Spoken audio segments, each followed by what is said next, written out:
estamos en un planeta finito. Y ese planeta finito no nos puede dar todo lo que la economía quiere. La cantidad de depósitos minerales que hay en el planeta con respecto a la cantidad de rocas o lo que podemos llamar corteza terrestre está entre un 0,01 y 0,001% de la corteza.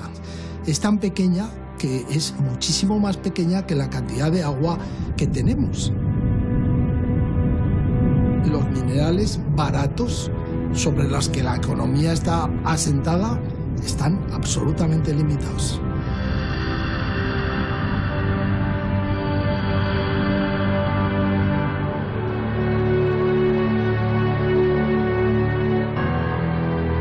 Hablamos de la edad del bronce, la edad del cobre, la edad del hierro. La siguiente será la edad de la tabla periódica, es decir, de todos los elementos que tenemos disponibles. Igual que se ha generado la OPEP del petróleo, se genera tarde o temprano la OPEP del fósforo, la OPEP del tántalo, la OPEP del litio o del indio. Le hemos abierto demasiados frentes y no sabemos por cuáles nos van a llegar las balas.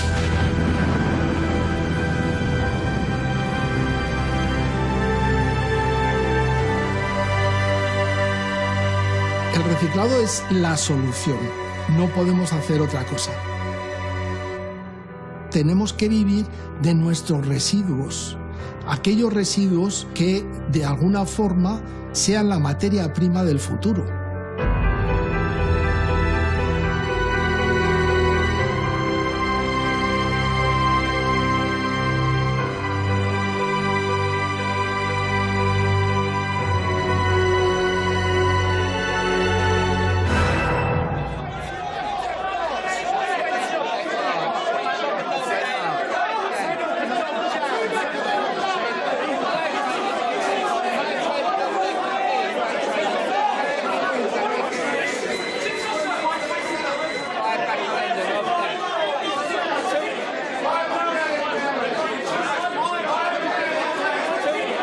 There's a lot of Asian interest, a lot of Asian buying of copper, and that sort of has been sustained into the rings today. Average trade size for copper contracts, I would estimate to be around 50 lots. So in monetary terms, at the moment where the price of copper is, that's roughly around $9 million per trade.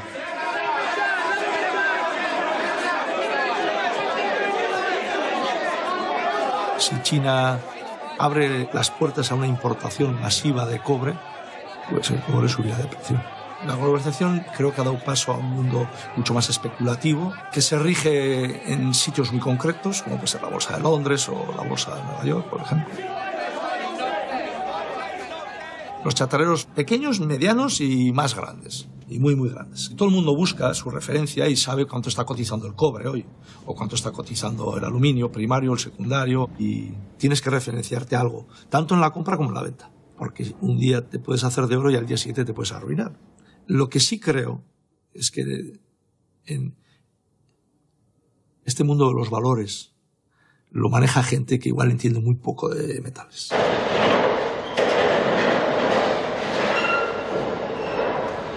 Nuestro metal estrella es el hierro, porque el hierro es el metal estándar, el que más se mueve en el mundo, el que más se consume, el que más se produce, el que más se emplea en todos los sectores.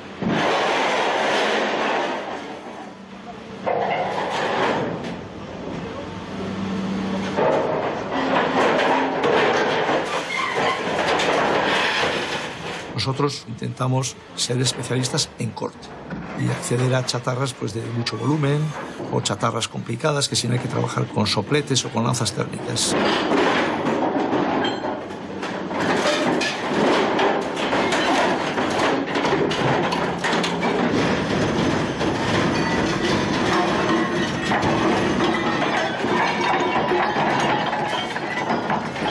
Esta es una máquina un poco especial. La construimos en Alemania, es una máquina muy potente dentro de las que hay en el mercado. En España es la más potente, en Europa es de las más potentes. La chatarra, cuanto más pequeña sea y más densa sea, es más valiosa.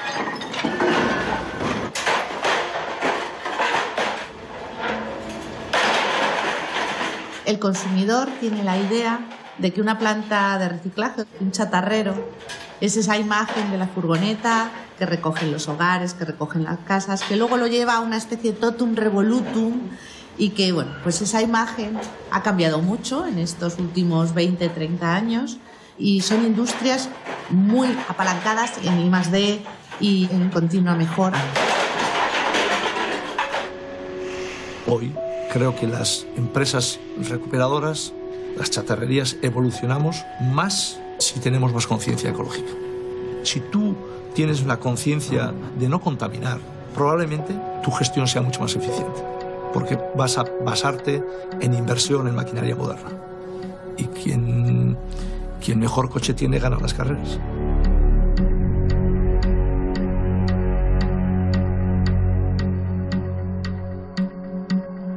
El hierro, el aluminio y el cobre son los metales más utilizados a nivel mundial. Tanto el hierro como el aluminio no hay problemas de escasez en cientos de años. El que a mí me preocupa más es el cobre.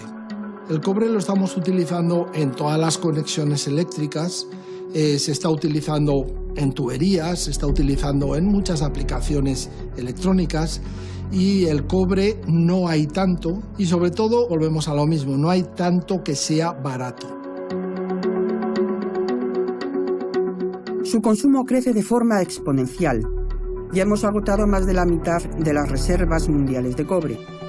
Si seguimos devorándolo al ritmo actual, la demanda podría superar a la oferta antes de mediados de siglo.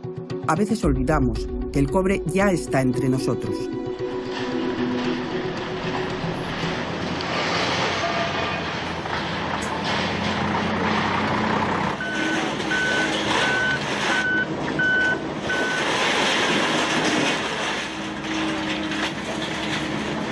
Aquí lo que más entra en contenido en metales son aceros, aluminios y cobres. Todo se va segregando porque todas las fundiciones al final se especializan en algo y tienes que segregarlo, que los materiales no vayan mezclados y sobre todo limpios.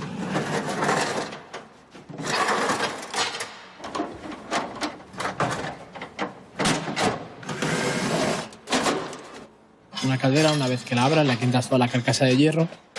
Se trata de ir sacando todos los materiales que tienen un valor por encima de la chatarra. Empezamos por las tuberías de cobre, que es lo que más valor tiene.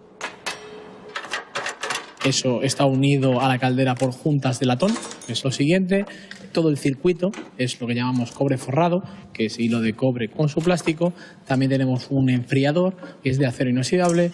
Se podría decir que es como una pequeña mina donde tienes que ir escarbando poco a poco para ir sacando lo que tiene más valor.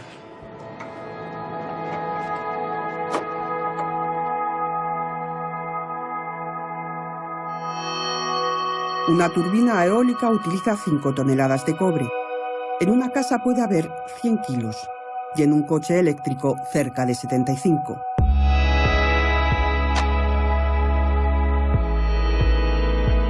Más del 40% del cobre que se utiliza en Europa es reciclado. Las minas tienen fecha de caducidad. Los metales, si los recuperamos, no mueren.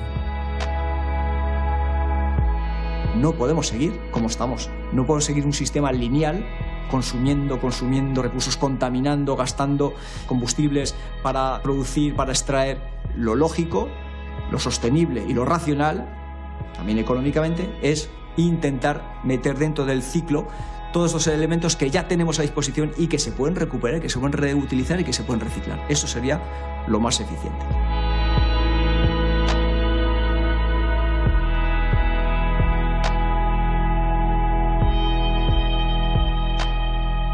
Nadie hace la cuenta de la cantidad de minerales que utiliza a lo largo de una vida. Están transformados en todas partes, pero no son fáciles de ver y no reparamos en ellos.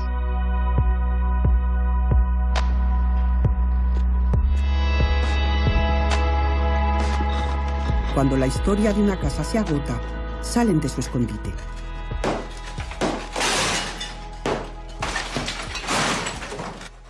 Esto es una demolición un poco atípica.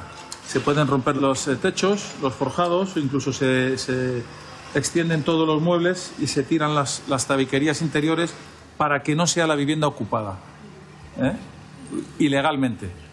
Es un escenario un poco siniestro y un poco de escenario de guerra.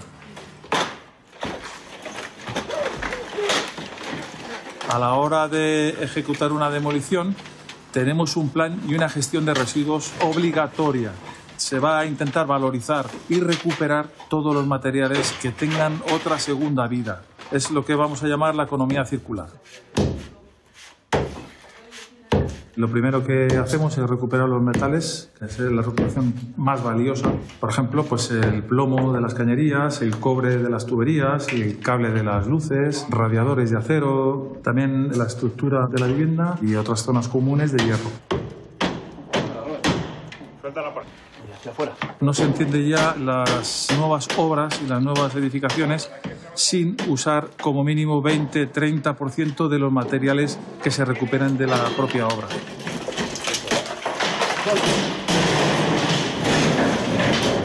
También se recupera posteriormente electrodomésticos, neveras, hornos o microondas, que todo va a gestionarse a su punto de reciclado. Hay que separarlo, clasificarlo perfectamente, cada residuo a su zona de destino para su propio tratamiento. Y cuando esté el edificio limpio, traeremos una máquina pesada. Nuestro fuerte de nuestra empresa es la demolición mecánica. Máquinas muy potentes que el edificio lo van a tumbar en un solo día.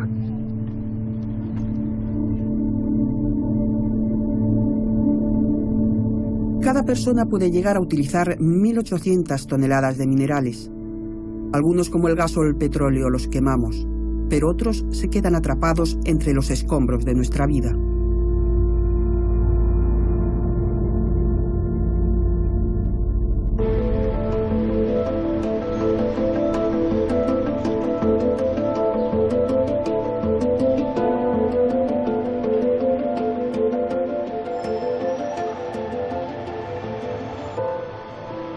Nos encontramos en una de las plantas de tratamiento del complejo. Aquí recibimos el residuo que recogemos en la ciudad de Madrid a diario y fundamentalmente estamos recibiendo fracción resto, cubo gris con la tapa naranja, y fracción de envases, cubo amarillo.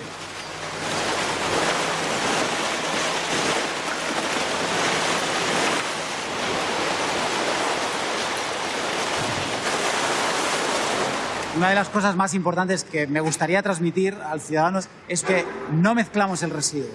No se mezcla por muchas razones, ¿no? Una de las más importantes es que el material que hay aprovechable dentro de la fracción de envases, cuando se procesa, tiene un valor mayor en el mercado secundario de materias primas que el que sacamos de la fracción resto, que va todo mezclado.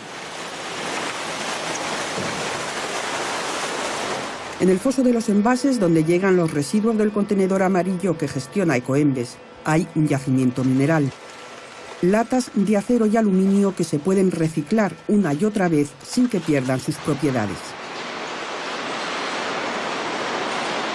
Cualquier residuo, en este caso una lata, es una oportunidad de cuidar el medio ambiente porque se puede convertir en un nuevo recurso. Pues con 80 latas de bebida puedes hacer una llanta de bicicleta, pues con 500 puedes hacer una silla, o como dice nuestra última campaña, ¿no? Con cada 6 latas que reciclas, pues ayudas a contrarrestar 10 minutos de contaminación de tubo de escape por las emisiones de CO2 que estás ahorrando.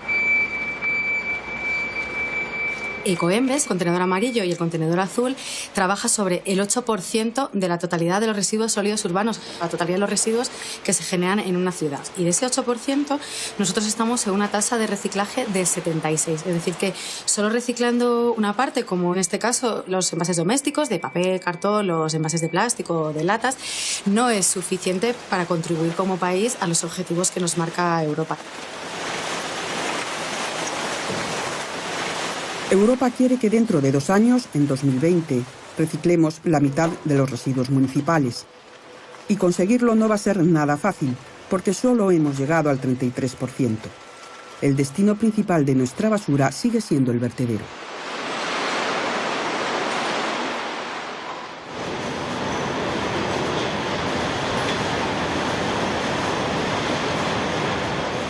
Lo que estamos viendo por las cintas es la cruda realidad. Muchos materiales se están perdiendo, por ejemplo, en esta parte en la que estamos tratando la fracción resto, porque transportan una cantidad de envases muy alta, envases que no deberían de estar aquí. Si escucháis el audio en la planta, se escucha mucho vidrio también, vidrio que no debería estar aquí. Y de nuevo, si miramos a las cintas, hay mucho papel cartón que tampoco debería de estar aquí. Lo primero que hay que mejorar es la recogida selectiva o separada de las distintas fracciones. Ahora mismo prácticamente el 80% de nuestros residuos va mezclado. Esto quiere decir que es completamente ineficiente a la hora de separarlos. Lo estamos viendo en las plantas. Buena parte de todos los recursos los estamos metiendo en un agujero que lo llamamos vertedero o depósito controlado, sanitariamente controlado, o incluso quemándolos en una incineradora o una cementera. Nos encontramos en la parte en la que tratamos de la planta la fracción de envases, la bolsa amarilla. Seguimos viendo muchas cosas que deberían de ir en otras fracciones, ¿no? Hablamos de papel cartón e incluso de materia orgánica. Estamos hablando de un 14% de materia orgánica dentro de la fracción de envases.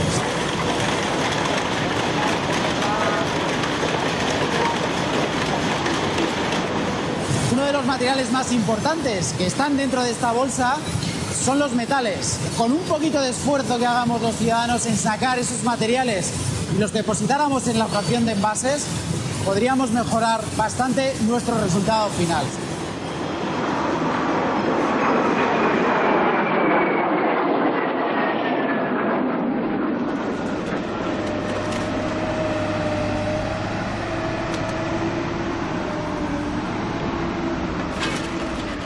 Esto es la zona de descarga donde vienen todos los camiones de diferentes sitios, pueden venir de plantas de RSU, de vertederos, y lo vamos descargando aquí para ir rompiendo, ¿vale?, esas balas y metiéndolas en la línea, ¿vale? El material tiene que estar suelto para poder hacer el triaje. Nuestro principal enemigo aquí es todo lo que sea un residuo que no tenga valor. Tierra, plásticos, cartón, inertes. Un bote que venga con más suciedad será más lento tratarlo que un bote que venga con más contenido en lata, que al final es lo que nosotros buscamos. Esta máquina puede tratar 2 toneladas de latas en 1 hora.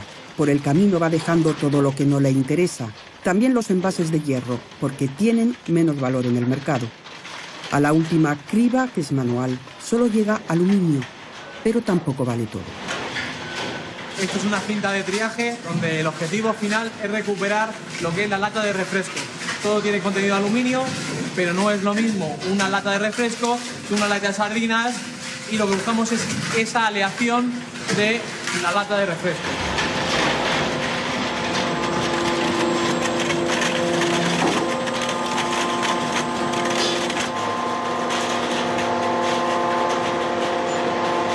La Bolsa de Londres es donde están cotizando todas las materias primas. Esto es aluminio, cotiza contra el aluminio, y nosotros lo vendemos contra un porcentaje y se va negociando.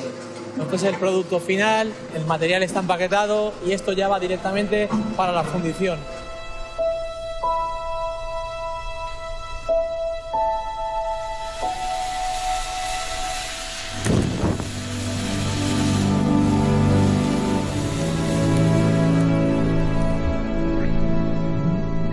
A 800 grados la lata deja de ser lata. La pieza del motor se funde. Un viejo juguete se licúa. El fuego los convierte en lo que son: aluminio que podrá adoptar otras muchas formas para tener otras muchas vidas.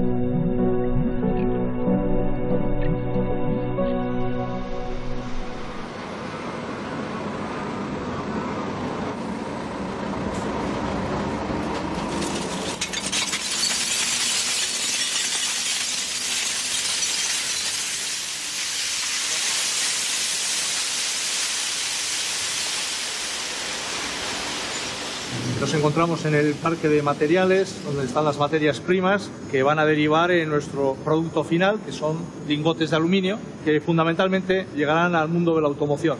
Obviamente, nuestra mejor chatarra es la que procede de los motores.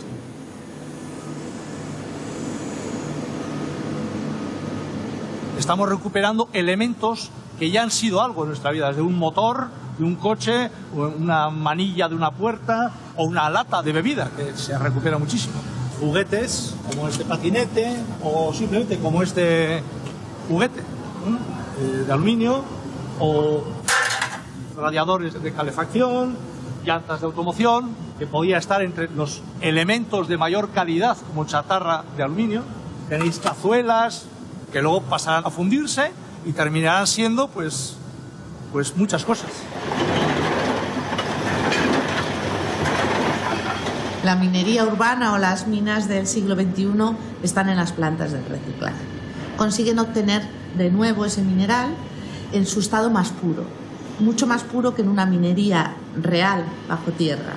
Por ejemplo, para conseguir el aluminio de la bauxita empleamos un 95% más de energía, mientras que si tenemos aluminio de chatarra o recuperado, tenemos un aluminio con una pureza del 98-99%, ahorrando un 95% de consumo energético.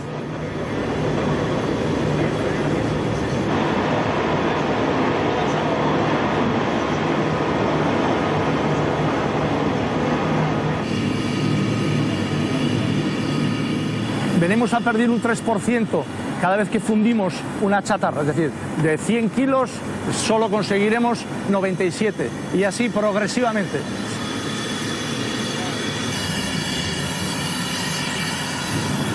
La gente debe de pensar que en este río de aluminio podemos encontrar aluminios que tienen muchísimos años de reciclaje.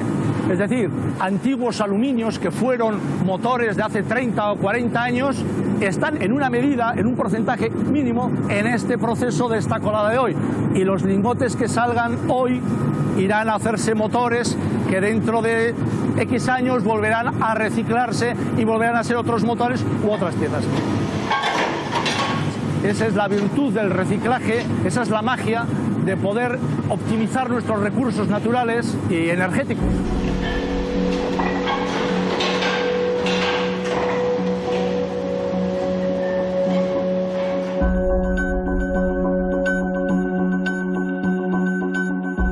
El año pasado los españoles mandamos al desguace más de 500 000 de coches. El final de su vida útil pone en marcha un metabolismo industrial que literalmente los digiere. De un coche no queda casi nada. Hay negocios que se alimentan de las sobras del banquete.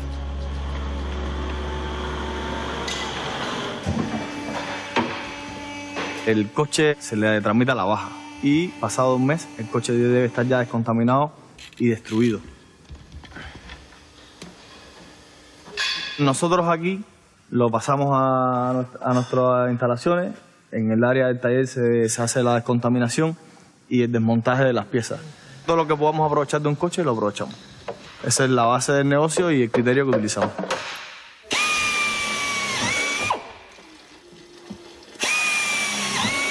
La descontaminación básicamente es extraer los fluidos como son el gasoil, el aceite, el líquido de freno, anticongelante, catalizador, que constituye un contaminante, y batería. Debajo del capó se esconde una historia de éxito. Las baterías son el producto que más se recicla, casi el 100%. A finales del siglo pasado cerró la última gran empresa que extraía plomo en España. Echamos el cerrojo a una actividad muy contaminante y convertimos el plomo de las baterías en la mayor mina del país. Cuando se despieza un motor tenemos muchas cosas que utilizamos nosotros para la venta, como son las bombas de inyección, de dirección, los motores de arranque, alternadores y demás. Hacemos una orden de despiece de cada vehículo y si el motor está en buen estado, lo vendemos como motor completo. Si el motor está en mal estado, las piezas que están comprobadas que se pueden reutilizar, se les traen a ese motor, se limpian, se embalan, se etiquetan y pasan al almacén.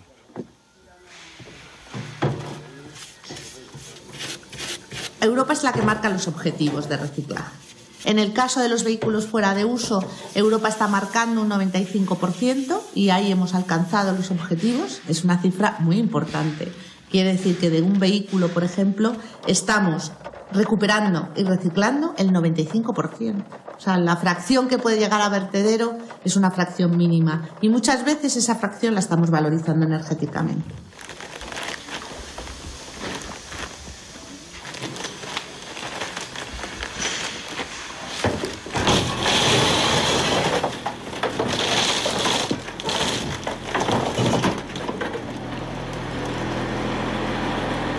Cuando el desguace ya no tiene más que reutilizar,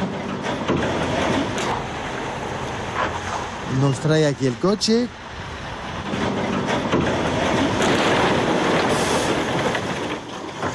Y aquí estamos en una planta de trituración, ahí donde se procede a la fragmentación del coche. Lo destruimos. Necesitamos el reciclado para hacer viable la economía circular sostenible. Es indispensable en las ciudades y yo creo que nos tenemos que mentalizar.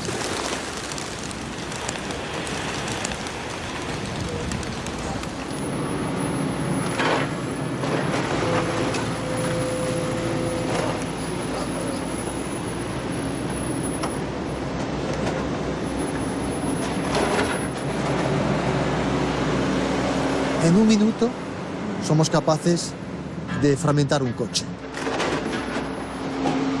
Eso quiere decir pues que podríamos en un turno normal de 8 horas destruir 1000 coches.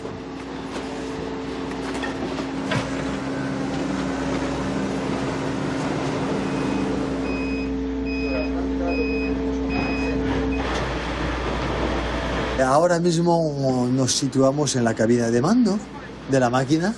Esa máquina tiene 110 metros de largo y el único sitio donde se puede vigilarla es aquí.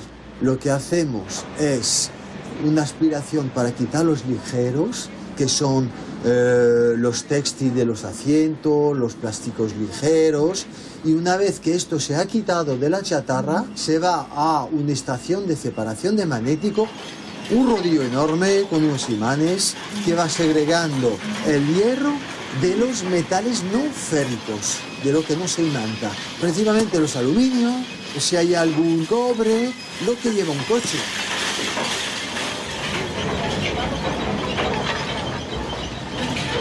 Es hierro, hierro 100%. Es el hierro del coche, una vez pasado por la máquina. Lleva un minuto. Como veréis, el tamaño es homogéneo. Aquí llegamos, para dar una idea, a 1 más o menos de densidad, como el agua. Trozos como mi puño, de grande.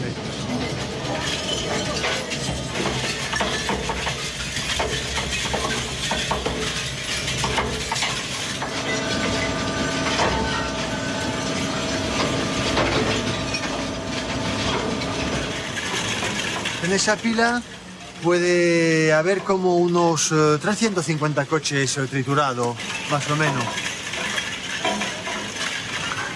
Esta chatarra la llamamos fragmentada. ¿Qué conseguimos? Pues algo mucho más denso, mucho más noble, limpio y maleable y preparado totalmente para la fundición.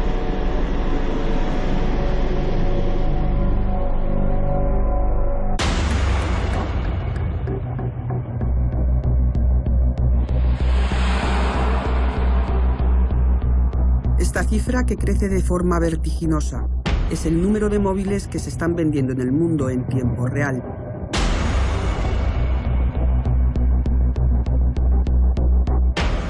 Utilizan elementos extraños en la naturaleza que empiezan a dar muestras de agotamiento, que generan guerras y que no se recuperan porque están en cantidades microscópicas.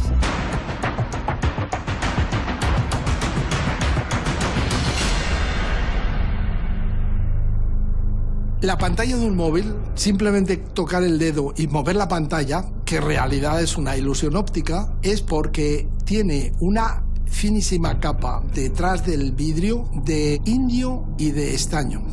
Ese indio es un metal extraordinariamente raro. Se produce en el mundo no más de 750 toneladas. 750 toneladas para todos los teléfonos móviles del planeta.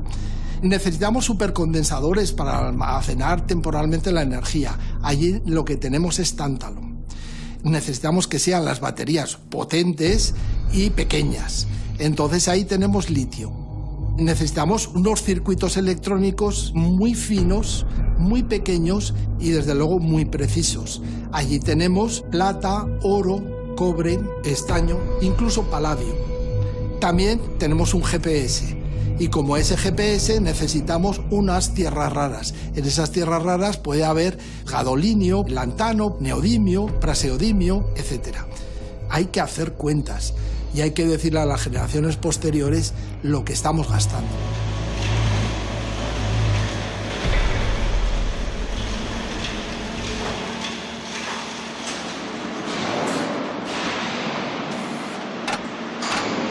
Son unas sustancias muy ricas desde el punto de vista del número de componentes que tiene.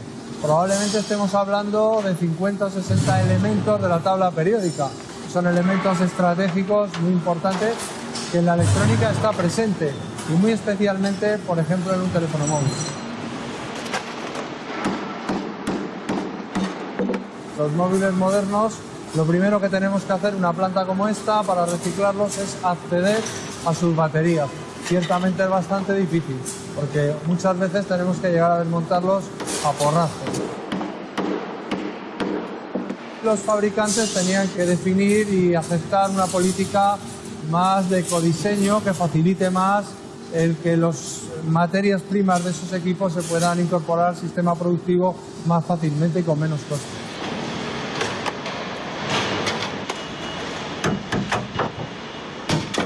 Están diseñados para que duren entre 1 año y medio y 2 años, cualquiera de estos aparatos. En 1 año y medio, 2 años tienes que tirarlo porque no se puede ni reparar, no se puede ni ampliar, no se puede hacer absolutamente nada con él. Incluso es más caro que comprarte otro nuevo. En fin, un sistema absolutamente lineal que va en contra de lo que es todo las políticas o el objetivo de economía circular. Los RAE, los aparatos eléctricos y electrónicos, contienen sustancias nocivas, como pueden ser las pilas, baterías, lámparas de descarga, el tóner, metales pesados. Todo eso tenemos que empezar a retirarlo en las primeras fases de tratamiento. Por ejemplo, las baterías botón, que tenemos en muchos equipos, baterías botón con mercurio, pues quizá 2 o 3 pilas de este tipo nos pueden contaminar uno de los pantanos que tenemos en Madrid. Es un material muy contaminante.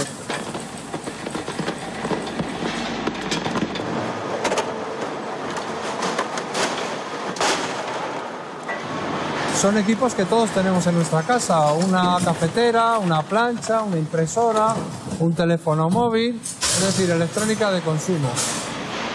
La basura eléctrica y electrónica crece 3 veces más deprisa que la doméstica y es la más difícil de reciclar. Un frigorífico, un despertador, un antiguo televisor de rayos catódicos solo tienen en común que se enchufan o llevan pilas.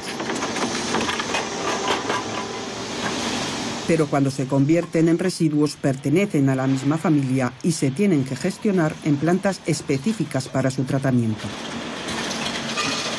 El material está descontaminado y aquí lo que estamos haciendo es, en primer lugar, separar los plásticos y, en segundo lugar, obtener una serie de fracciones metálicas que en procesos posteriores nos permitan recuperar el hierro, el aluminio, el cobre, etc. Incluso podemos llegar a recuperar metales preciosos como el oro, la plata, el platino, etc. Conseguimos aproximadamente 30 y tantas mil toneladas de metales. Eso es un volumen muy importante para el ciclo económico. En España, al igual que en Europa, estamos recogiendo por vía legal el 45% de lo que se pone cada año en el mercado. Es decir, de lo que se vende, prácticamente la mitad lo hemos recogido y lo hemos tratado. Lamentablemente, casi en un 30 y tantos % acaban en circuitos ilegales. La media europea, estudiada por la Interpol en un informe que hizo hace 2 o 3 años, cifra el residuo ilegal en torno a un 30-33%.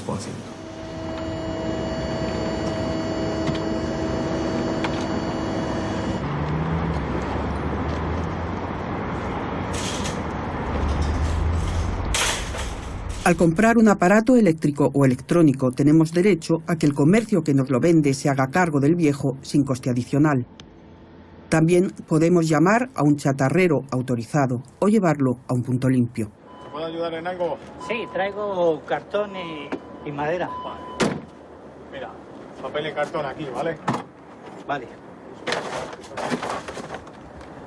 Los robos en los puntos limpios, yo lo puedo decir como dato, hicimos un estudio en Madrid y estudiamos 17 candados diferentes de los contenedores. Nos rompieron los 17 modelos. Solo al final un cierre hidráulico impidió que por la noche no entraran a robar el residuo. Es fuente de dinero, es fuente de tráfico ilegal, con lo cual pues los robos existen, claro que sí.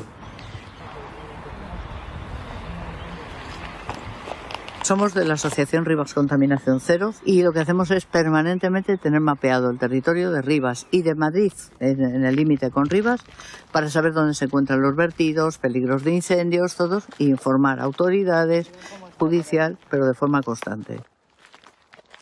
El colmo ya llegó cuando ocurrió el incendio del vertedero, que es que era totalmente asfixiante. Era un vertedero enorme, ilegal, que se había hecho a costa de que un señor cobraba para que dejara a la gente tirar basuras en un sitio que no estaba autorizado, ni estaba tratado, ni nada. A raíz del incendio del vertedero en el 2015 nos dimos cuenta de lo peligroso que es lo que tenemos alrededor. Mira, Fernando, es más o menos lo que ya había y siguen sin limpiar. Las mismas toneladas de neveras y neveras que están en todo este lateral y esto no hay forma.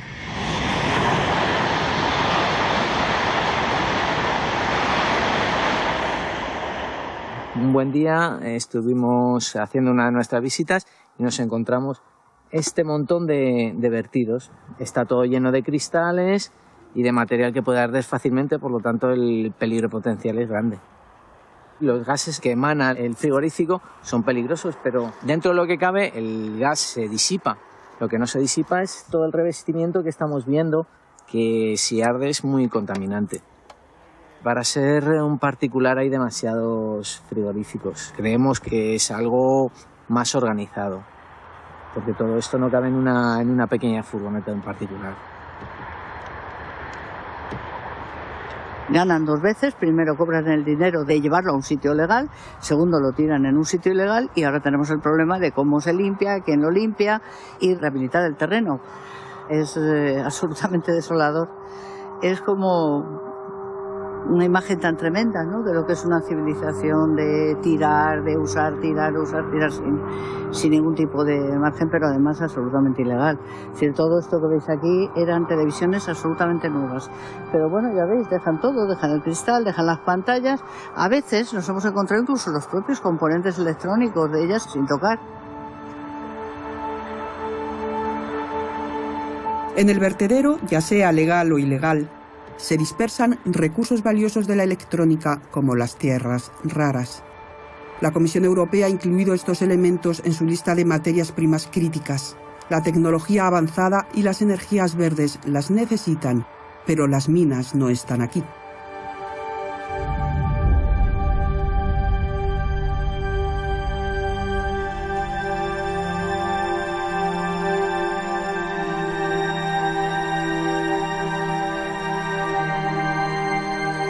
En 1992, el presidente chino Deng Xiaoping dijo en una conferencia mundial: si Oriente Medio tiene el petróleo y gobiernan gracias a eso, China tiene las tierras raras y van a ser el oro negro del siglo XXI. Y no le faltaba razón. Para haceros una idea, solo una televisión LED tiene en torno pues, a kilo y cuarto de esas materias primas críticas, de esas tierras raras. Y esas tierras raras tienen unos precios oscilantes que son enormes. Imaginémonos una fábrica que trabaje en LEDs, que esté en Alemania o en Holanda, van a tener ese problema, ¿no? Si sube el precio un 40%, no puedes subir el precio de tu LED un 40% en el mercado. Sistemas de comunicación, sistemas de guiado de satélites, sistemas láseres. Hablamos, por ejemplo, del lantano. El litio también está hasta para los nuevos sistemas de desarrollo de energía nuclear y un largo etcétera. O sea, tenemos esa gran dependencia basada en esas propiedades tan específicas y en que están solo localizadas esos yacimientos en ciertos sitios. China tiene el 47% de las reservas mundiales de tierras raras.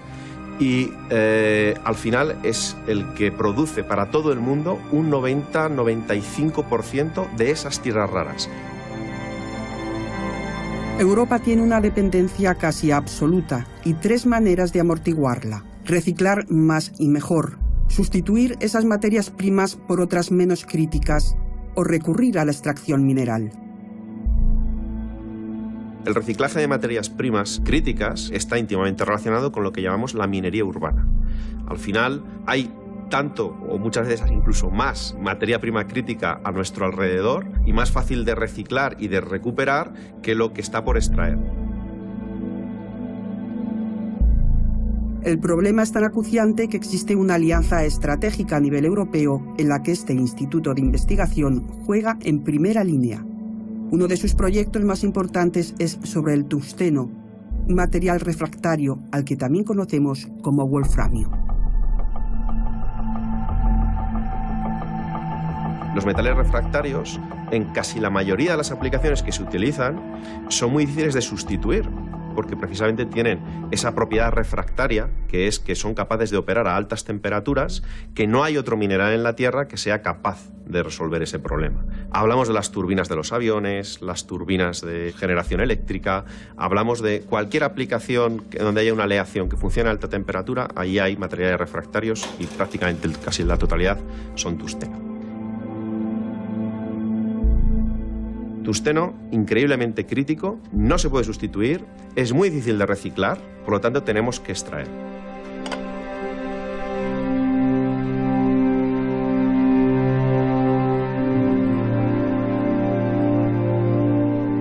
Y ahí es donde entra Castilla y León y el gobierno de Castilla y León, que está haciendo una apuesta muy importante, porque geológicamente Castilla y León, junto con la frontera de Portugal, estamos ahí hermanados, tiene el 10% de las reservas mundiales de tungsteno.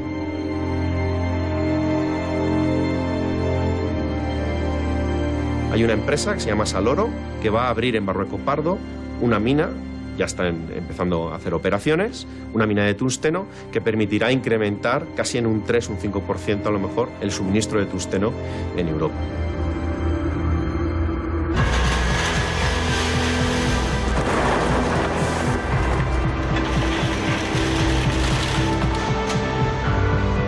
No va a suceder en una década o en dos. Quizá no lo viva nuestra generación, pero si no hacemos algo ahora, quienes vienen detrás de nosotros van a conocer la primera crisis mineral de la historia. La palabra es eficiencia de los recursos, economía circular y modestia. Economía de los recursos porque hay que diseñar tratando de consumir lo menos posible. Además, hay que diseñar para reciclar y además hay que hacer que las cosas duren. Esto es fundamental porque la tecnología es necesaria, pero la ética es tan necesaria como la tecnología.